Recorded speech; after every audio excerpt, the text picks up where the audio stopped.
ವಾಲ್ಮೀಕಿ ನಿಗಮದ ಬಹುಕೋಟಿ ಹಗರಣಕ್ಕೆ ಸಂಬಂಧಪಟ್ಟಂಗೆ ಬೇರೆ ಬೇರೆ ಸಂಗತಿಗಳು ಕೂಡ ಈಗ ಲಭ್ಯವಾಗಿವೆ. ಯಾವ್ಯಾವ ಖಾತೆಯಿಂದ ಎಲ್ಲಿಗೆ ಹಣ ಹೋಯಿತು, ಯಾರ್ಯಾರಿಗೆ ಹಣವನ್ನು ಟ್ರಾನ್ಸ್ಫರ್ ಮಾಡಿದ್ರು ಅಂಥ ಹಣ 10 ಕೋಟಿ ರೂಪಾಯಿಯನ್ನ SIT ಅಧಿಕಾರಿಗಳು ವಶಕ್ಕೆ ಪಡೆದಿದ್ದಾರೆ.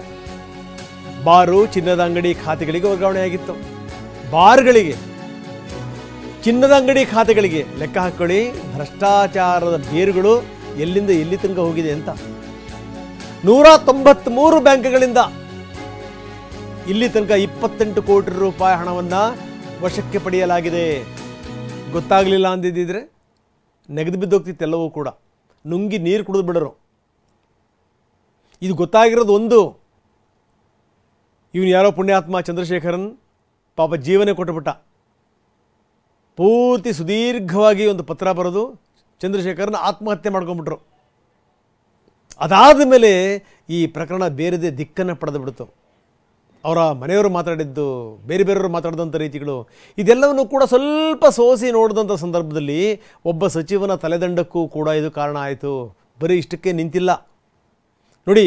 ಬಾರ್ ಖಾತೆಗಳಿಗೆ ವಾಲ್ಮೀಕಿ ಅಭಿವೃದ್ಧಿ ನಿಗಮದಿಂದ ಹಣ ಹೋಗುತ್ತೆ ಅಂದರೆ ಏನ್ರಿ ಅರ್ಥ? ಅದು ಚಿನ್ನದ ಅಂಗಡಿಗಳ ಖಾತೆಗಳಿಗೆ ಯಾವ್ಯಾವ ಅಧಿಕಾರಿಗಳ ಹೆಣ್ಣುಮಕ್ಕಳುಗಳಿಗೆ, ಅವ್ರ ಹೆಂಡರಿಗೆ, ಅವ್ರ ಮಕ್ಕಳಿಗೆ ಚಿನ್ನ ಕೊಡ್ಸೋಕ್ಕೋಸ್ಕರ ನೀವು ಅಗ್ರಿಮೆಂಟ್ ಮಾಡ್ಕೊಂಡಿದ್ದೀರಪ್ಪ ಹಾಗಾದರೆ? ಅಥವಾ ಯಾವ್ಯಾವ ರೀತಿ ಹಣ ನುಂಗಬೇಕು, ಆ ಖಾತೆಯಿಂದ ಯಾವ್ಯಾವ ಖಾತೆಗೆ ಹಣ ಹರಿದಾಡಬೇಕು ಅದನ್ನು ಪ್ಲಾನ್ ಮಾಡಿದ್ರಪ್ಪ ಹಾಗಾದರೆ? ನೋಡಿ, ಇದು ಗೊತ್ತಾಗಿರೋದ್ರಿಂದ ಇಷ್ಟು ಸಂಗತಿಗಳು ಗೊತ್ತಾಗ್ತಾ ಇದೆ. ಗೊತ್ತಾಗಲಿಲ್ಲ ಅಂತಂದರೆ ಚಂದ್ರಶೇಖರನ್ ಸಾವಿನ ಜೊತೆಗೆ ಇಡೀ ಪ್ರಕರಣ ಇದೆಯಲ್ಲ, ಆ ಪ್ರಕರಣ ಕೂಡ ಮಣ್ಣಾಗಿಬಿಡ್ತಾ ಇತ್ತು. ಮತ್ತೊಂದು ಸಲ ನಾನು ರಿಪೀಟ್ ಮಾಡ್ತಾ ಇದ್ದೀನಿ, ಯಾಕಂದರೆ ನಮ್ಮಲ್ಲಿ ಆಗುವಂಥ ಈ ಬಹುಕೋಟಿ ಹಗರಣಗಳಿದಾವಲ್ಲ, ಹಗರಣಗಳ ಹಣೆಬರಹವೇ ಇಷ್ಟು.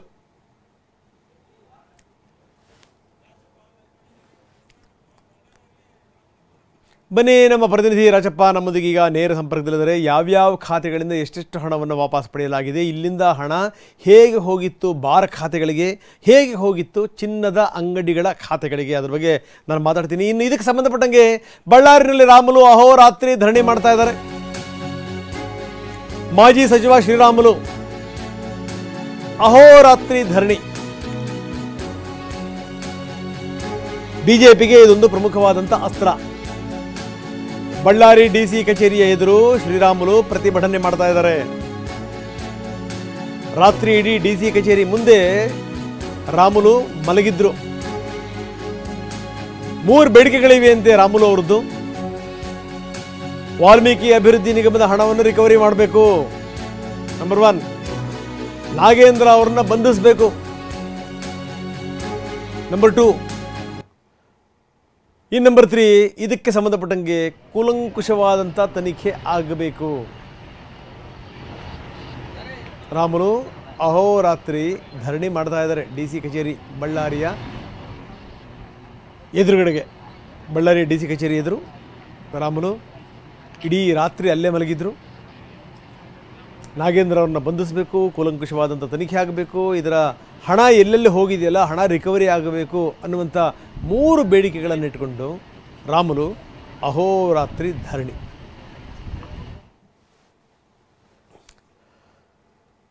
ಬನ್ನಿ, ನಮ್ಮ ಪ್ರತಿನಿಧಿ ರಾಜಪ್ಪ ಈಗ ನಮ್ಮೊಂದಿಗೆ ನೇರ ಸಂಪರ್ಕದಲ್ಲಿದ್ದಾರೆ. ರಾಜಪ್ಪ, ನಾನು ಹೇಳ್ತಾ ಇದ್ದೆ, ಏನಾದರೂ ಒಂದು ಚೂರು ಎಡವಟ್ಟಾಗಿದ್ದರೂ ಕೂಡ ಯಾರು ಅಧಿಕಾರಿ ಹೋಗ್ಬಿಟ್ರಲ್ಲ ಚಂದ್ರಶೇಖರನ್, ಆ ಚಂದ್ರಶೇಖರನ್ ಅವರ ಜೊತೆಗೇನೆ ಇದು ಕೂಡ ಮಣ್ಣಾಗ್ಬಿಡ್ತಾ ಇತ್ತು.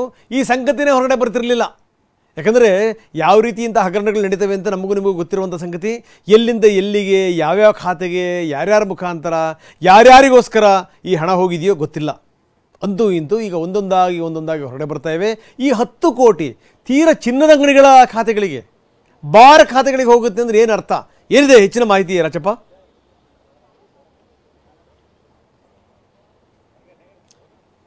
ರಂಗನಾಥ್ ಅಂದ್ರೆ ವಾಲ್ಮೀಕಿ ಅಭಿವೃದ್ಧಿ ನಿಗಮದ ಖಾತೆಯಲ್ಲಿ ಒಟ್ಟು 187,75,00,000 ಹಣ ಇರುತ್ತೆ. ಇದರಲ್ಲಿ 94 ಕೋಟಿಯಷ್ಟು ಅಕ್ರಮ ಆಗಿರುವಂತದ್ದು. ಅಂದ್ರೆ ಕರ್ನಾಟಕದಿಂದ ನೇರವಾಗಿ ಹೈದರಾಬಾದ್ ಅಲ್ಲಿರುವಂತಹ ಫಸ್ಟ್ ಫೈನಾನ್ಸ್ ಸಹಕಾರಿ ಬ್ಯಾಂಕ್ ಏನಿದೆ, ಸತ್ಯನಾರಾಯಣ ಅದರ ಅಧ್ಯಕ್ಷರಾಗಿರ್ತಾರೆ. ಆ ಒಂದು 18 ನಕಲಿ ಖಾತೆಗಳಿಗೆ 94 ಕೋಟಿ ಹಣ ವರ್ಗಾವಣೆ ಆಗತ್ತೆ. ಅಲ್ಲಿ ಒಂದಿಷ್ಟು ಈ ವಂಚಕ ಗ್ಯಾಂಗ್ ಆಕ್ಟಿವ್ ಆಗತ್ತೆ. ಅಂದ್ರೆ ಮಧ್ಯವರ್ತಿಗಳಾದಂತಹ ಸತ್ಯನಾರಾಯಣ ವರ್ಮಾ ಆಗಿರಬಹುದು, ಚಂದ್ರಮೋಹನ್ ಹಾಗೇನೆ ಜಗದೀಶ್, ಈ ಮೂವರು ಸೇರ್ಕೊಂಡು ಅಲ್ಲಿ ಹೈದರಾಬಾದ್ ಅಲ್ಲಿರುವಂತಹ ಒಂದಿಷ್ಟು ಬಾರ್ಗಳಾಗಿರ್ಬೋದು, ಚಿನ್ನದ ಅಂಗಡಿ ಜೊತೆಗೆ IT ಕಂಪನಿಗಳು ಆಗಿರ್ಬೋದು, ಹೀಗೆ ಅಂದ್ರೆ ಪ್ರಮುಖವಾಗಿ ದಿನನಿತ್ಯ ಎಲ್ಲಿ ಹೆಚ್ಚು ವ್ಯವಹಾರ ಆಗತ್ತೆ ಇಂತಹ ಉದ್ಯಮಗಳನ್ನ ಟಾರ್ಗೆಟ್ ಮಾಡ್ಕೊಳ್ತಾರೆ. ಅಂದ್ರೆ ಪ್ರತಿ ಖಾತೆಗಳಿಗೆ ಒಟ್ಟಾಗಿ 193 ಖಾತೆಗಳಿಗೆ ಇವರು ಹಣವನ್ನು ವರ್ಗಾವಣೆ ಮಾಡಿರುವಂತದ್ದು. ಆ 10 ಕೋಟಿಯನ್ನ ಈಗಾಗಲೇ SIT ವಶಕ್ಕೆ ಪಡೆದುಕೊಂಡಿದೆ.